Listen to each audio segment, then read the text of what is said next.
Top quality और consistent performance के लिए सिर्फ सिल्वर पंप। टॉप क्वालिटी और कंसिस्टेंट परफॉर्मेंस के लिए सिर्फ सिल्वर पंप, नाम याद रखना।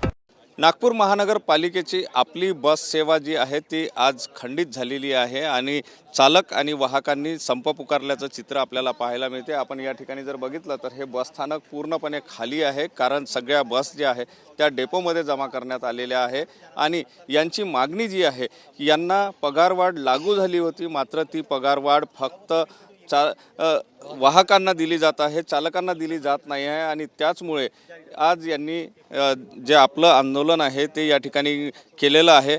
काय नेमक्या मागण्या घेऊन तुम्ही आंदोलन करताय? सर 3 ऑक्टोबर 2024 रोजी नागपूर शहर बस कंत्राटी कामगार संघटनेच्या वतीने संप पुकारण्यात आला होता। राज्याचे लाडके मुख्यमंत्री श्री देवेंद्रजी फडणवीस साहेब व आमचे नेते सन्माननीय आमदार प्रवीण दटके साहेब यांच्या अथक प्रयत्नाने पाठपुराव्यामुळे नागपूर शहरातील सगळ्या आपली बस कर्मचाऱ्यांच्या पगारामध्ये वाढ केली, परंतु महानगरपालिका प्रशासन व कंत्राटदाराकडून अधिसूचनेचे पालन होत नाही। त्यामुळं आम्ही सगळे चालक व वाहक संपावर जातात। यामध्ये दोषी कोण, म्हणजे कंत्राटदार की महानगरपालिका? कंत्राटदार दोषी आहे। कंत्राटदारांनी लागू झाले परंतु तुम्हाला पगारवाढ दिली नाही।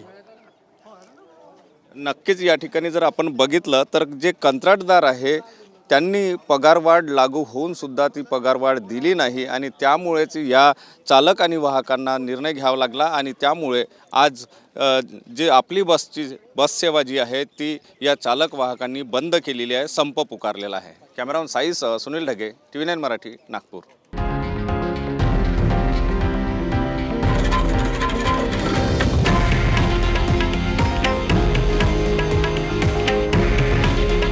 हे आहे देशातील नंबर 1 न्यूज नेटवर्क आणि आपण पाहत आहात TV9 मराठी।